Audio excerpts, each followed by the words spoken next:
සියලු පැතුම් ඉටුවන වාසනාවන්ත සුබ දිනයක් වේවා ඔබ සියලු දෙනාටම.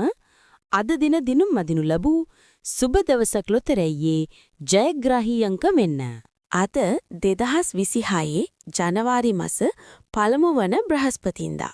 දිනපතා නිවැරදි ප්‍රතිඵල බලා ගැනීමට අපිව සබ්ස්ක්‍රයිබ් කරලා තියාගන්නත් අමතක කරන්න එපා. සුබ දවසක් ජයග්‍රාහී අංක